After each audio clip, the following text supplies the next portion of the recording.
ल वेलकम साथीहरू मेरो युट्युब च्यानलमा सबैले स्वागत छ एकदम। अब यहाँ तपाईँहरूलाई आज चाहिँ म विस्तृत रूपमा चाहिँ कोशी प्रदेशले खुलाएको विभिन्न विज्ञापनहरूको बारेमा जानकारी दिन्छु। कोशी प्रदेशले योचोटि विज्ञापनको बाढी लिएर आएको छ साथीहरू। अब तपाईँहरू हार नमान्नु होला, पछिल्लो समयमा नाम निकाल्न सक्नुभएको थिएन भने योचोटिको एक्जाममा चाहिँ हामी फाँडी हान्नुपर्छ, फाँडी। ल है त सुरु गरौँ ढिला नगरिकन। यो चाहिँ रहेको छ साथीहरू सहायक स्तर 5औं तहको लागि हो। 5औं तह भनेको चाहिँ नायब सुब्बा वा सोसर भन्छ। अनि यो चाहिँ खुला तथा समावेशी प्रतियोगितात्मक लिखित परीक्षाको विज्ञापन यो प्रकाशन भएको थियो। पहिलोचोटि प्रकाशन भएको थियो 2082 साल मङ्सिर 29 गते। अनि यो चाहिँ अप्राविधिक तर्फको रहेको छ है साथीहरू। प्राविधिकको पनि म फेरि भिडियो लिएर आउँछु। अप्राविधिक तर्फको चाहिँ आज हामी विस्तृत रूपमा छलफल गर्नेछौँ। कोशी प्रदेशले योचोटि एकदम भारी सङ्ख्यामा चाहिँ विज्ञापन खुला गरेको छ। ल अब हामी हेरौँ यहाँनिर 1 नम्बरमा छ साथीहरू खुला। खुलामा चाहिँ एकदमै धेरै खुलाको छ। यहाँ हेर्न सक्छ हामी नायब सुब्बा भन्ने हुन्छ साथीहरू। सहायक स्तर 5औं तह अथवा नायब सुब्बा भन्ने हुन्छ, तह 5 भइगयो। यसलाई भन्छ स्थानीय प्रशासन र सामान्य प्रशासन। जम्मा 62 जनाको माग भएर आएको छ खुलामा। त्यस्तै गरी लेखापाल अकाउन्टेन्ट लेखापाल 2 जना मागेको छ। त्यस्तै गरी आलेप सहायक लेखापाल माग भइआएको छ। आन्तरिक लेखा परीक्षणको सहायक लेखापाल है त साथीहरू। यो स्थानीय प्रशासनको आलेपमा पर्छ, 2 जना माग भएर आएको छ है त। अब त्यस्तै गरी हेरौँ आदिवासी जनजाति। आज आदिवासी जनजातिमा नायब सुब्बाको 17 जना मागेको छ। त्यस्तै एकाउन्टेन्ट आदिवासी जनजातिको एकाउन्टेन्ट चाहिँ मागेको छ कतिजना? जम्मा 1 जना। त्यस्तै गरी सहायक लेखापालको रहेको छ यहाँ 1 जना। अब त्यस्तै गरी साथीहरू हेरौँ महिला दिदीबहिनीहरूको लागि चाहिँ एकदम राम्रो खुसीको खबर छ। महिला दिदीबहिनीहरूको लागि चाहिँ 17 जनाको डिमान्ड भएर आएको छ नायब सुब्बामा। हेर्नुहोस् त 17 जना। ओहो ल मजाले मिहिनेत गर्नु होला, नाम पक्कै निस्किन्छ। नायब सुब्बाको 17 जना मागेको छ महिलाबाट। त्यस्तै गरी लेखापाल सहायकको 1 जना मागेको छ। अब त्यस्तै गरी यहाँहरू साथीहरू दलितबाट नायब सुब्बामा 1 जना। अनि लेखापाल अकाउन्टेन्टमा चाहिँ 1 जना मागेको छ। त्यस्तै गरी हेरौँ थारूमा। थारू साथीभाइहरूलाई चाहिँ 2टा फाइदा हुन्छ है। किन भन्दाखेरि उहाँहरूले थारूबाट पनि भर्न पाउनुहुन्छ र मधेसीबाट पनि भर्न पाउनुहुन्छ। त्यही भएर एउटा हातमा 2टा लड्डु होइन 3वटा लड्डु। किन भन्दाखेरि एउटा खुलामा भरिहाल्नुहुन्छ उहाँहरूले, अर्को थारूमा अनि अर्को मधेसीमा है त।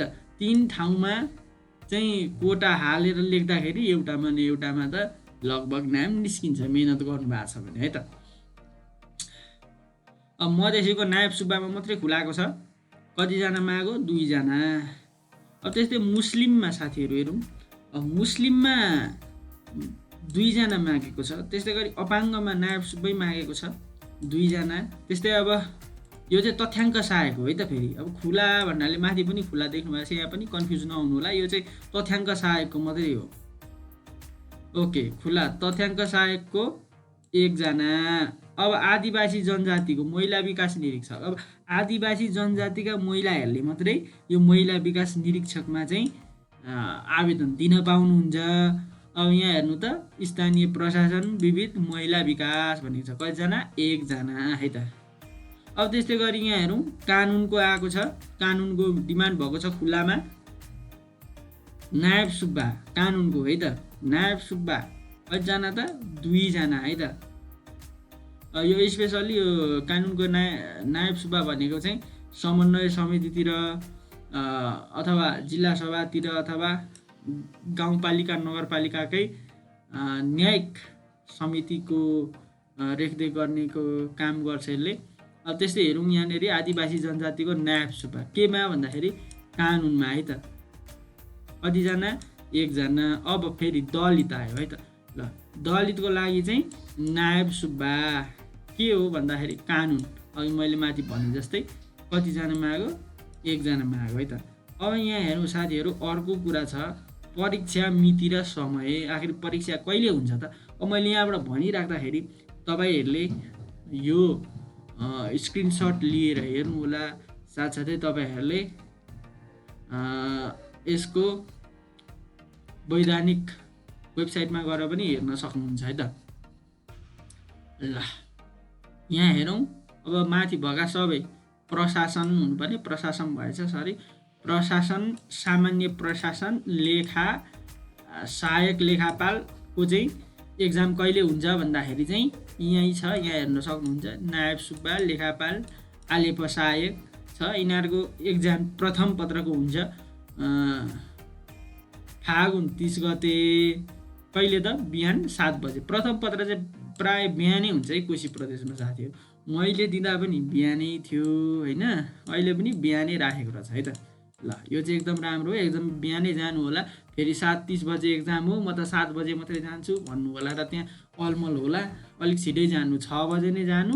अनि आफ्नो ठाउँ कहाँ हो, के कता हो सबै स्पष्ट भइसके पछाडि आफू कहाँ परियो त्यो यकिन गरेर बरु पढ्दै बस्नु होला, तर अलिक छिटै जानु होला है त। अब द्वितीय पत्र छ साथीहरू। द्वितीय पत्र चाहिँ नयाँ वर्षमा छ, हेर्नुहोस् त, 2083 साल वैशाख 5 गते छ। यो द्वितीय पत्रहरू चाहिँ प्राय रिटर्न चाहिँ 1 बजे मात्रै हुन्छ है। रिटर्न चाहिँ कति बजे हुन्छ? 1 बजे मात्रै हुन्छ, प्राय दिउँसो हुन्छ रिटर्न है त। अब अर्को हेरौँ, सूचना प्रविधि तथा तथ्याङ्क। अब तथ्याङ्क सहायकको चाहिँ कहिले हुन्छ एक्जाम भन्दाखेरि फागुन 29 गते हुन्छ है त। पहिला यो सूचना प्रविधि तथा तथ्याङ्कको एक्जाम भएर चाहिँ यो लेखापाल, नायब सुब्बा र आलेप सहायकको चाहिँ एक्जाम हुने रहेछ है त। अब यहाँ हेर्नुहोस् त, पहिलो पत्र यसको फागुन 29 गते, तर यसको चाहिँ बिहान छ। यसको चाहिँ 1 बजे भनिन्छ है त साथीहरू। यसको चाहिँ अब 1 बजे भनिन्छ, किन भनौँ, अब त्यही सेड्युलहरू नमिलेर होला। अरूको पनि एक्जाम भइरहन्छ, अधिकृतहरूको यता त्यता बढुवाहरूको भइरहेको हुन्छ, त्यही भएर नि होला। ल अनि यसको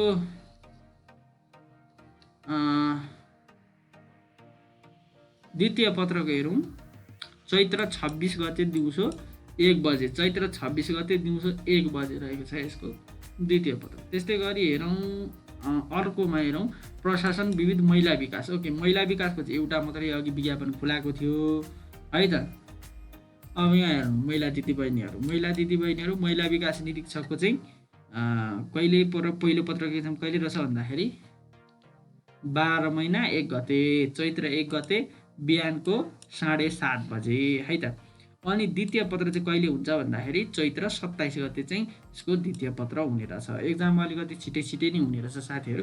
यसको प्रथम पत्रको नतिजा एकदमै छिटो आउँछ है आजकल एकदम छिटो आउँछ। 1 हप्तादेखि 10 दिनभित्रमा चाहिँ प्रथम पत्रको रिजल्ट आइसक्छ। अब यहाँ हेरौँ, अर्को कानुनको छ, नायब सुब्बा। अब यो कानुनको चाहिँ चैत्र 2 गते बिहानको 7:30 बजे हुने रहेछ। अब दोस्रो पत्र चाहिँ कहिले हुन्छ भन्दाखेरि चैत्र 29 गते दिउँसो 1 बजे हुने रहेछ है त।